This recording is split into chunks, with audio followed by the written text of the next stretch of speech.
business now boarded up, and Baggaley is fed up with the break-ins and elected officials. I voted for Karen Bass. I voted for Biden. I voted for Gavin Newsom. I'm sick of it.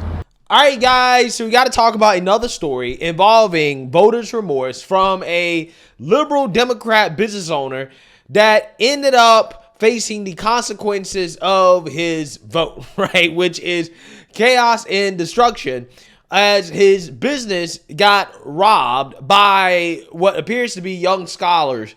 And he's not happy about it, okay? He goes off on Democrats and blames Democrats for what happened, claiming that Democrats need to give him a reason to continue to vote for him because he's sick and tired of this stuff happening, right? What is happening in the liberal city of LA, which is where this event takes place. This is where this story takes place. And I want to talk about it. But before we get into it, we have to have a word from the sponsor of this video, Fighter Flare by Pepper's Peak. Violent crime across the United States has skyrocketed. Just recently, a politician was carjacked by 3 armed attackers just outside his home in Washington, D.C. This comes several months after another politician was assaulted in the elevator of her building. Between mass shootings, homicides, kidnapping, burglaries, carjackings, and more, it's never been more vital to learn how to protect yourself. This is why myself and tens of thousands are choosing the Fighter Flare flashlight. The Fighter Flare has awed people with its wonderful design and massive light output. On top of an ultra bright 800 lumen light, it boasts powerful strobe lighting modes for self-defense, a glass breaking hammer, a built-in power bank, solar powered recharging, rope and wire cutter, siren, high and low LED lighting modes, and much more. Countless 5-star reviews back up the notion that this flashlight is the latest and greatest in the EDC market. This holiday season, give the gift of protection to your loved ones. Simply place your order now and get 25% off plus access to the exclusive Pepper's Peak newsletter, free express shipping, and last but certainly not least, a 100% lifetime guaranteed replacement. Get the gift of protection this holiday season before they run out at fighterflare.com and use promo code HOLIDAY for 25% off. That's fighterflare.com, promo code HOLIDAY for 25% off. And caught on camera at a local construction company in LA's Glassell Park. Several thieves are involved, and tonight that owner tells us he's frustrated. This whole strip has been broken into. Our neighbors have been broken into 4 times. These guys just got broken into 2 months ago. What are we supposed to do? We're a small construction company. Ryan Baggaley, the latest victim on this Glassell Park street, to get burglarized by several thieves, so many it's hard to count. As you watch them file into and out of Baggaley's business, Delta Construction and Electric. They smashed into our gate over there, smashed our gate into here. 15 dudes come pouring in. Delta security cameras capturing the destructive mayhem about 5 a.m. Wednesday morning. The getaway car, this blue Kia Soul, Baggaley says was stolen from LAPD's impound yard. The cops just knew that it was from the LAPD impound because of the chalk mark on the window. That Kia Soul taking out a gate so the hooded suspects could make entry. Hi. You are currently being recorded. Inside, they took whatever they could carry, including music equipment. Baggaley and his brother, former band members, stored inside.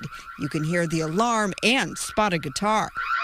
Stole 6 of our guitars, a bunch of studio mics and stuff like that.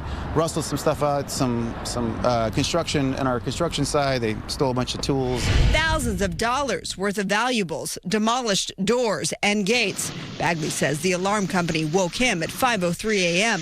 when the break-in was still underway, and he managed to get there even before cops. But the suspects were gone. I came in ready to rustle them out of there and just be like, you know, I wanted to at least take down a few of them. His business now boarded up, and Baggaley is fed up with the break-ins and elected officials. I voted for Karen Bass. I voted for Biden. I voted for Gavin Newsom. I'm sick of it.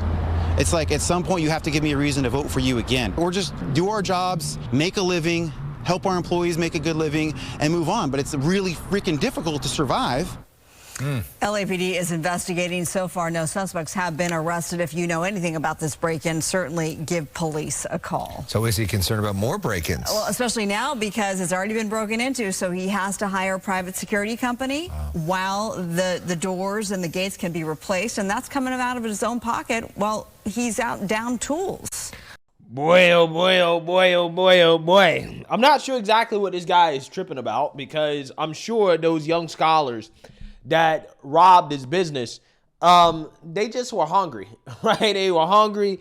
They didn't have jobs. They were poor. They just need more resources in their communities, bro, right? You don't understand. You have to continue to vote progressive so that they can waste millions of dollars to pour money into these communities so that these criminals don't feel the need to rob and to steal, right? And also, furthermore, he might want to be careful in regards to advocating the police do something about it, because the police might hurt these young scholars who, you know, hey, just looking at them, right, it could or, you know, could not be racist, right? Maybe racist to lock them up. I'm just saying, right, this guy needs to check his privilege as a business owner, and he needs to be okay with what happened, because those people that robbed him are less fortunate. They don't have the same privileges in life that he has as a straight white male. Therefore, he needs to be okay with this and just going about his business, right? Just take the loss. Amazing. This is the woke progressive explanation for what happened there, right? That's exactly what it is, okay? I'll never forget having a conversation with an assistant DA who literally told me straight up that, yeah, we don't care about small robberies like this because the businesses, they can just foot the bill, right? They can just pay for it. No big deal. We don't care about that, right? We're not really going to waste our time, you know, punishing criminals for stealing, right? And robbing businesses. Amazing stuff. But again, what you just saw here is this video footage of young scholars who stole a Kia from a police impound and used it to smash up a business and then to rob the business of equipment and other valuables that were in the business. Now, again, this guy is somebody that you could argue voted for, you know, the soft on crime environment that incentivizes things like this to happen, because Karen Bass, who he claims he voted for, is a soft on crime mayor. She's a woke progressive. I mean, she's the wokest of the woke. Now, just like Chicago, these same people had an opportunity to vote for somebody who at the very least campaigned and said that, hey, I'm going to be tough on crime, right? I believe that out in LA, it was Rick Caruso, okay? He campaigned on being tougher on crime, okay, and not defunding the police, supporting police, and people like this guy decided to vote against it, right? He decided, you know what? As a business owner, I don't need to be tough on crime, okay? We need more social justice, right? And more diversity, equity, and inclusion, and he got exactly what he voted for, right? That's just what it is. You know, I don't know what to tell you. I mean, I want to feel bad, but it's hard for me to feel bad when you tell me that you literally voted for a progressive mayor. It's one thing if he say he voted for the alternative, okay? I would say, okay, you know what? I feel a little bit, you know, I feel bad for you, right? If he said, I voted for Larry Elder, I didn't vote for Gavin Newsom in the recall, again, I would feel bad, but you did it, right? You voted for people who straight up told you that we have policies that are going to create an environment of chaos and destruction, and we're going to incentivize criminals to commit these crimes because we believe it's racist to lock them up, right? We believe in far left, progressive criminal justice reform. So again, it's hard to feel bad for these individuals that are having voters' remorse when they were told that, hey, this is what we support, and then these people turn around and they signed up for it and they voted for it. So again, are you going to vote Republican in the next election? Right? Are you going to vote at the very least for a moderate Democrat that claims to be tough on crime? They can't even do that. They can't even do that, right? Because some people want to claim and make excuses for these voters and say, well, they don't have options to vote Republican. And I'm like, okay, well, the reasons why they don't have options to vote Republican, because Republicans don't waste time and money running in these places where these people haven't shown that they're open to voting for Republicans at all. If they can't even vote for a so-called moderate Democrat that claims to want to be tough on crime, why would a Republican waste time and money in political capital running in some of these places that are literally unwinnable? There's no point. Until these people actually start to change their voting habits, right? AKA vote for moderate Democrats, if that's even a thing anymore, right? I'm not sure if that's actually a thing, but until these people actually start to vote for policies that suggest they could be open to, voting for Republicans, there's no need to waste your time running in these places where these people clearly and obviously don't understand the consequences of their vote until they actually get exactly what they voted for. And this is why I say that the best way to red pill a Democrat, the best way to red pill a liberal or progressive, give them what they want. Just give them what they want. Let them face the consequences of their vote, of the things they advocate for. That's the only way they're going to learn that, hey, your unicorn, cuckoo for Cocoa Puff reality world doesn't exist, right?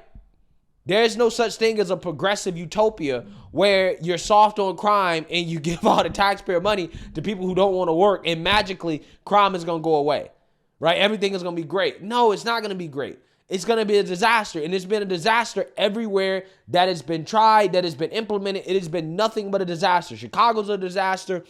San Francisco's a disaster. Portland's a disaster. Los Angeles is a disaster. New York City is a disaster. Philadelphia's a disaster. Again, you name it.